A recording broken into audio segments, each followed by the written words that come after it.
Bonjour!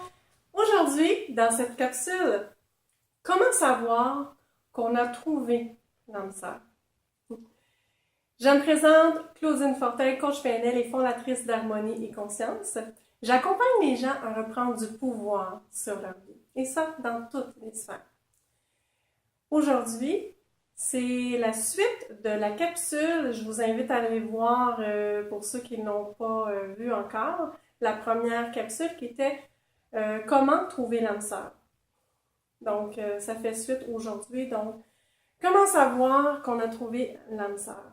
Alors, les indices, c'est tout simplement rester fidèle à ce que on a établi en nous, dans qu'est-ce qu'on a écrit dans notre liste quand on avait dit c'est quoi nos besoins, c'est quoi nos valeurs et c'est quoi les critères que l'on veut avoir à deux.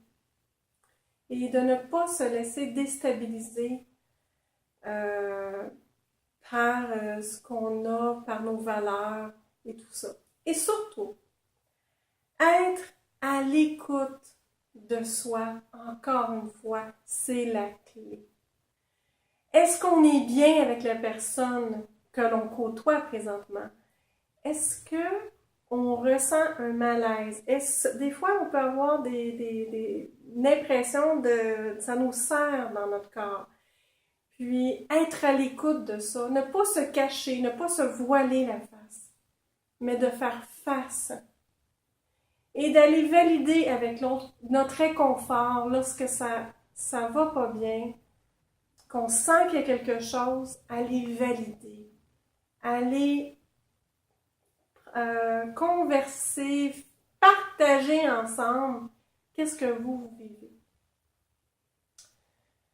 Puisque vous allez être solide, parce que c'est des points que je vous avais nommés dans la première vidéo, donc avoir une meilleure estime, être solide à l'intérieur de nous aide justement à ne pas se laisser déstabiliser par des paroles ou des gestes que l'autre pourrait poser et qui nous rend mal à l'aise.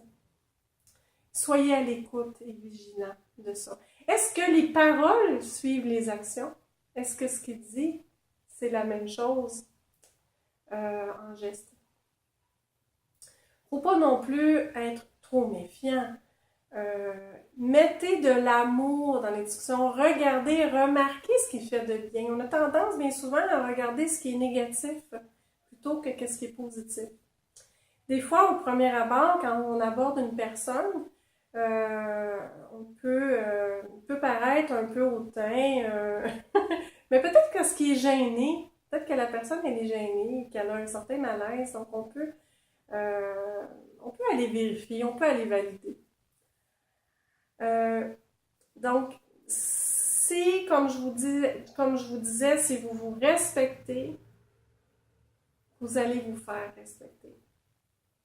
Donc, s'il y a des gestes que vous n'êtes pas d'accord, restez pas là. Écoutez-vous. C'est seulement que la clé. Donc, si la personne, elle est ouverte d'esprit, elle va tout à fait comprendre et va vouloir partager avec vous. Peut-être que la personne n'est pas aussi solide que vous aussi également. C'est peut-être un signe que lui est encore dans la dépendance et qu'il a besoin absolument de vous et que ça vous oppresse parce que vous voulez continuer à avoir du temps et prendre soin de vous seul aussi des fois. Donc, autrement dit, que vous vous accordez du temps pour vous également et que ça soit accepté. Donc, sans jugement.